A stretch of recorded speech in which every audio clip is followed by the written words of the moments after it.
Hi my name is Madhav Sharma and you are watching E Times TV. देखो जी, हमेशा अभिषेक ने एक्शन का रिएक्शन दिया है। कभी भी ये चीज़ें अभिषेक की वजह से शुरू नहीं हुई। जो कुछ भी बोलना शुरू हुई, ईशा शुरू हुई, उसका उसने जवाब लिया। देखो, ईशा जो है बिल्कुल एक सिंपैथी कार्ड खेल रही है, बहुत झूठ बोल रही है, बहुत घटिया गेम खेल रही है।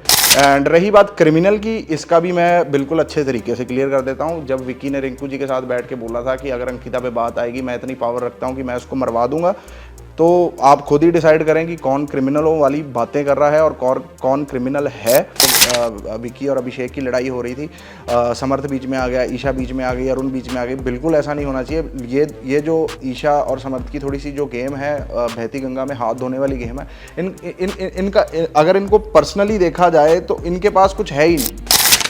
पहले तो थैंक यू मेरे को इनवाइट करने के लिए। एंड मेरे को अभिषेक का जो जर्नी है वो बिल्कुल सही, जो एक रियलिटी शो का पैटर्न होता है उस हिसाब से बिल्कुल अप्रोप्रिएट उसकी जर्नी लग रही है। हंसने पे हंस रहा है, रोने पे रो रहा है, एंड जो इमोशंस एक इंसान के अंदर होते हैं वो पूरे प्रकट हो रहे हैं वहाँ। एंड मेरे को फ़िलहाल बहुत बढ़िया लग रहा है। ऐसे नहीं कि मैं उसका दोस्त हूँ, कि मैं उसकी तरफदारी कर रहा हूँ। मैंने खुद ने रियलिटी शो करा है एंड आई नो कि क्या चीज़ें वहाँ होती हैं। उस हिसाब से he is doing the best. देखो, पहले तो बहुत अच्छी बात है कि उसकी जो तुलना है इतने बड़े बड़े बंदों के साथ करी जा रही है, बहुत बढ़िया चीज़ है। देखो, बहुत बड़ी दुनिया है एंड इसमें बहुत प्रकार के लोग हैं, कोई ना कोई किसी ना किसी से रिलेट यहाँ करता ही है। एंड अगर उसने अपनी इंटरव्यू में या कहीं भी कह दिया कि उसको सिद्धार्थ शुक्ला सर पसंद हैं, तो इसका मतलब ये नहीं कि वो उनको फॉलो कर रहा है। अगर फॉलो करने का मतलब ये होता तो फिर उन्होंने तो फिर ऐसे चाय भी फेंकी थी, इसने चाय नहीं अभी तक फेंकी, अगर पैटर्न की बात कर लेते हैं। लेकिन जो उसका सिस्टम चल रहा है, जैसे भी वो चल रहा है, वो रियल है। वो बाहर भी ऐसा ही है ईशा के बाद से। लेकिन जो पहले था वो बहुत एक शांत लड़का था and he was a very चॉकलेटी टाइप गाय। ईशा के बाद उसका जो मानसिक संतुलन खराब हुआ है वो हमने देखा है एंड हमारे साथ भी उसकी काफ़ी लड़ाइयाँ हुई हैं। ऐसे नहीं कि वो हमें भी बख्शता है, हमें भी नहीं बख्शता कई बारी। देखो जी, हमेशा अभिषेक ने एक्शन का रिएक्शन दिया है। कभी भी ये चीज़ें अभिषेक की वजह से शुरू नहीं हुई। जो कुछ भी बोलना शुरू हुई, ईशा शुरू हुई, उसका उसने जवाब लिया। फिर उसकी बहुत सी चीज़ें थी वो डे वन पे खोल सकता था, लेकिन उसने नहीं खोली। अभी रिसेंटली फिर जो उनका झगड़ा हुआ, उसने जो सामने से बोल रही थी, अगर उसने स्टीरॉयड बोला तो इसने ब्यूटी इंजेक्शंस बोले, जो कुछ भी था वो सामने से सब कुछ बोल दिया। लेकिन अगर 8 हफ्तों के बाद भी अगर वो लड़का चुप रहता है, तो पहली बात तो पता नहीं, मेरे में तो इतनी पेशेंस नहीं है कि 8 हफ्तों तक चुप रह लूँ। लेकिन वो बंदा चुप रहा है, किसी रीज़न की वजह से ही रहा होगा कि यार नहीं करते हम ये सब। लेकिन अब सामने वाला उस गंदगी में उतर गया है, तो मेरे हिसाब से अच्छा हुआ वो भी उतर गया। मैं कह रहा हूँ अब जो वो बातें निकाल रही है तो भी उसकी साइड रख। क्यों? क्योंकि पब्लिक दोनों साइड की देखना चाहती है। एक तरफा होके कुछ नहीं होता। अभी अभिषेक को तो ऐसी सी बातें भी नहीं पता जो ईशा दूसरी साइड पे कर रही होती है।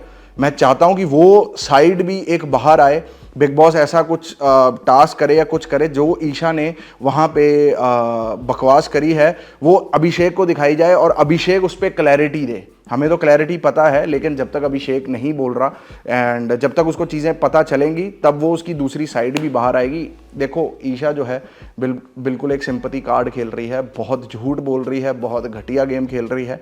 मैं बड़ा डिस्गस्टिंग फील करता हूँ ये सब चीज़ जो मैंने सुनी है। एंड रिसेंटली कल वाले एपिसोड में बोला गया कि मेरे को न्यू ईयर पे थप्पड़ मारा इसने। एंड मैं आप सबसे ही एक पूछना चाहता हूँ एक बात कि उसने बोला कि हम न्यू ईयर पार्टी में एंटर करें, मेरी दोस्तें मिली एंड फिर अभिषेक ने पूछा कि ये तेरी दोस्तें हैं, और उसके बाद थप्पड़ मार दिया। मेरे को आप बताएं, इस बात का कोई सेंस बना?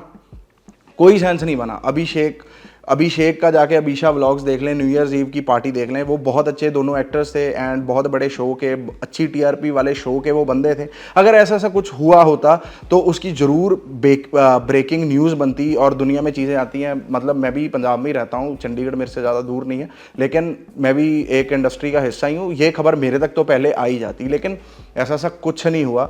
सब झूठ बोला गया है। एंड फिर उसने दूसरी बात ये बोली कि उसको शो से निकाला गया। शो से उसको बिल्कुल नहीं निकाला गया। देखो किसी को अगर निकालना होता है देन एंड देयर कास्टिंग कर दी जाती है, किसी को लंदन ले जाके उसका प्लॉट नहीं ख़त्म करा जाता। एंड वो कुछ हमारे उसके पर्सनल कोई अपना सिस्टम था तो जिस वजह से वो शो से बाहर गया था। एंड जिसने उसकी ये अप्रूव भी करी थी उसकी भी मेल हमारे पास है। तो ऐसी सी कोई बात नहीं कि उसको शो से निकाला गया या ये करता था। वो इतनी इंपॉर्टेंट लड़की नहीं है ये कि इसकी वजह से इतना कुछ करा जाएगा। And Sargun ma'am, Ravi sir, they are the producers of the show. बहुत अच्छा बॉन्ड है, मैंने खुद कई बारी अभिषेक को उनके साथ वीडियो कॉलिंग करते देखा है। एंड अभी रिसेंटली रवि सर ने बिग बॉस में जाने से पहले एक पार्टी थ्रो करी थी, वहाँ पे भी अभिषेक गया था। पूरी स्टार कास्ट उडारियाँ की अभिषेक की साइड दे रही है। तो मतलब यार इतने सारे बंदे झूठ नहीं हो सकते, और किसी को शो से निकाला हो और प्रोड्यूसर उसको अपनी पार्टी में बुलाएं, ये हरगिज़ पॉसिबल नहीं है। आपको भी पता है, मेरे को भी पता है कि ये सब नहीं होता। एंड सरासर झूठ है। एंड मैं तो बोल रहा हूँ कि जितने झूठ बोलने हैं बोल ले। अभिषेक के भाई हैं बाहर सब कुछ करने के लिए, तू कुछ भी कर ले, लेकिन हम विद प्रूफ बोलेंगे, और जब भी बोलेंगे और ऐसा बोलेंगे सामने वाले के पास जवाब ही नहीं होगा। उम्र तो चलो ठीक है, ये तो बहुत छोटी बात बोल दी। उम्र को मैं बहुत बड़ी बात नहीं मानता। देखो सबसे पहले विक्की ने क्रिमिनल बोला अभिषेक को, जबकि दोनों ने बराबर हाथ उठाए हैं, बराबर सब कुछ करा। अगर एक पे ही हाथ उठा होता तो बाहर पुलिस थी, कंप्लेंट बहुत पहले कर सकते थे। अब आके ये चीज़ें क्यों कर रहे हैं। रही बात कि 40 साल का बोला गया, लेकिन अब सीधी सी बात उसमें भी डिफ़ॉल्ट है। अब वो बंदा जो हेयर कैप पहनता है तो मैं तो उस पर ही बोल देता कि यार तू तो हेयर कैप पहनता है। 40 साल की उम्र का कोई मसला नहीं। अगर वो क्रिमिनल तक ही उतर आया ना तो फिर उसकी भी सामने वाले की पोल पूरी खोल देनी चाहिए। एंड रही बात क्रिमिनल की, इसका भी मैं बिल्कुल अच्छे तरीके से क्लियर कर देता हूँ। जब विक्की ने रिंकू जी के साथ बैठ के बोला था कि अगर अंकिता पे बात आएगी मैं इतनी पावर रखता हूँ कि मैं उसको मरवा दूंगा, तो आप खुद ही डिसाइड करें कि कौन क्रिमिनलों वाली बातें कर रहा है और कौन क्रिमिनल है। एंड ये बस अभिषेक बोला है, बातों में आ जाता है, इस वजह से उसके साथ ऐसा सब कर रहे हैं, क्योंकि वो सच में दिमाग यूज़ नहीं कर रहा। वो दिल से ही चल रहा है, जो उसको समझ में आ रहा है, जो सामने से कोई कर रहा है उस पर वो रिएक्शन दे रहा है। कुछ उसका एक्शन नहीं है, कोई कुछ नहीं है। पोकिंग करते हैं यार, पोकिंग कर रहा है। ये गेम है क्या ये? अगर लड़ाई इसमें नहीं कर सकते, गालियों पे पाबंदी है, तो इंसान बोलेगा नहीं, करेगा क्या? कभी किसी का टाइम होता है, कभी किसी का टाइम होता है, कभी पहले वाला पोक कर देता है, कभी दूसरे वाला कर देता है। तो गेम है ही एक्सप्रेसिंग का। एक्सप्रेस अगर नहीं करेंगे तो आप शो से निकाल दिए जाओगे। देखो उनकी जो यारी दोस्ती है वो थोड़ी सी अब समर्थ की तरफ से थोड़ी कन्वीनियंस की वजह से है। देखो अभिषेक हमेशा से चाहता था कि ये दोनों अगर हो गए हैं साथ तो खुश रहें, इनको कोई दिक्कत परेशानी ना हो जो मेरी वजह से हुई है। जब ईशा ने भी बोला था कि अभिषेक मेरे को ज़्यादा समझता है, तेरे से भी ज़्यादा समझता है मेरे को अभिषेक, तो अभिषेक ने भी तब उसको टोका था कि नहीं ईशा ऐसे ना बोल, समर सामने खड़ा है, उसको बुरा लगेगा, फलाना करेगा। जो इस कदर तक की सोच बंदा रखता है वो बंदा गलत कैसे हो सकता है। देखो बहुत अच्छा करा कि वो साइड पे हो गई। एंड मेरे हिसाब से अगर दो बंदे लड़ रहे हैं तो दोनों की वो लड़ाई रहनी चाहिए, कि कोई तीसरा नहीं आना चाहिए। पहले भी एक एपिसोड पहले भी ऐसे ही हुआ जब विक्की और अभिषेक की लड़ाई हो रही थी, समर्थ बीच में आ गया, ईशा बीच में आ गई, अरुण बीच में आ गई। बिल्कुल ऐसा नहीं होना चाहिए। ये जो ईशा और समर्थ की थोड़ी सी जो गेम है, बहती गंगा में हाथ धोने वाली गेम है, इनका अगर इनको पर्सनली देखा जाए तो इनके पास कुछ है ही नहीं। ये एक दूसरे में घुसे पड़े हैं, एक दूसरे की बातें कर रहे हैं, मेरे को ये बुरा लग रहा है, वो बुरा लग रहा है, लेकिन कोई सही चीज़ों पे इनका स्टैंड नहीं है, झूठ ऊपर से बोल रहे हैं। मैं एक चीज़ से बड़ा हैरान हूँ, ये जो ईशा इतनी बातें कर रही है ये भूल चुकी है कि बाहर भी एक दुनिया है। एंड ईशा दिमाग में ये फितूर लेके घूम रही है भी इसकी मैं इमेज जितनी उजाड़ सकती हूँ उजाड़ दूंगी, लेकिन उसको ये नहीं पता कि हम बैठे हैं अभी। जैसे ही वो एक कमेंट बाहर से देती है, हम इधर सुबह रील डाल के उसको क्लियर कर देते हैं। आप देखो तो सही इंस्टाग्राम ट्विटर पे जाके कि भी क्या माहौल बन रखा है अभिषेक के लिए। और दुनिया में अंदर ये कंटेस्टेंट बात भी कर रहे होंगे कोई इसको प्यार नहीं कर रहा, भाई बहुत लोग प्यार कर रहे हैं उसको, और भी अभी पब्लिक जुड़ेगी जो देखती जाएगी। देखो जी, ये कोई 3 महीने का शो है, वो बंद घर में सभी रह रहे हैं, ठीक है जी। वो दुनिया अलग है, बाहर की दुनिया अलग है। बाहर कोई इतना अग्रेसिव नहीं होता, बाहर लोग सहते भी हैं और बहुत सी चीज़ें करते हैं। देखो, रही बात प्रोड्यूसर्स की या किसी चीज़ के भी, काम देने वाला भगवान है। जब किस्मत में काम लिखा है वो तो मिल ही जाएगा, चाहे आप कैसे से भी हो, वो कोई मायने नहीं रखता। लेकिन दोनों चीज़ों में डिफरेंस है। वो शो है, बोलने का शो है, प्रोवोकिंग का शो है, पोकिंग का शो है, वहाँ पे ये चीज़ों की रिक्वायरमेंट है। और बाहर वाली दुनिया में ये चीज़ों की रिक्वायरमेंट बिल्कुल नहीं होती। एंड इंसान एक दूसरे को संभल के चलता है। एंड मैं इस चीज़ों को नहीं मानता कि काम नहीं मिलेगा, फलाना नहीं मिलेगा। काम आपकी किस्मत में लिखा होना चाहिए यहाँ, तो आपको काम मिल जाता है। चाहे आप जिस भी कोने पे दुनिया में बैठे हो, आपका लिखा है कि ये काम करना है, तो आप आके वो काम करके जाओगे। नहीं नहीं नहीं, वो उसको बाहर निकाल दिया तो फिर शो का थंबनेल ख़त्म, शो का वो जो प्रोमो काट रहे हैं वो ख़त्म। आप मेरे को एक बात बताओ, चलो ठीक है, फॉर एग्जांपल अभिषेक को उठा के हम साइड पे रख देते हैं, तो किस चीज़ पे प्रोमो काटेंगे? वो किस चीज़ पे वो दिखाएंगे? यार हम भी हैं, अगर हम यूट्यूब देखते हैं, कोई थंबनेल तड़कता भड़कता हमें देखते हैं, तभी जाके हम उस किसी का व्लॉग या किसी का चैनल खोलते हैं ना यार। वो तो लड़ाइयाँ ही जेन्युइन हो रही हैं, सब कुछ चीज़ों, मतलब सही चीज़ों पे लड़ाई हो रही है।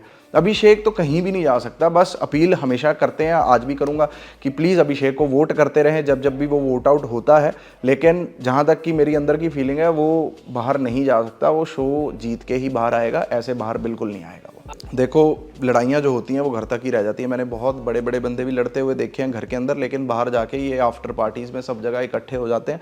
वो शो ही ऐसा है जहाँ पे इंसान की एक अनबन हो जाती है। यार एक कमरा हो और उसमें 5 जाने 6 जाने रह रहे हों, तो किसी ना किसी से लड़ाई हो ही जाती है। और बाहर की दुनिया में ऐसे नहीं है, सब अपने अपने कामों में व्यस्त रहते हैं, सब अपनी जगह घूमते हैं। सिर्फ 1-2 घंटे के लिए इकट्ठे होना, फिर अलग हो जाना, कोई लड़ाई का मतलब ही नहीं है। और कोई किसी के पास इतना टाइम नहीं है कि ये सब करे मेरे हिसाब से।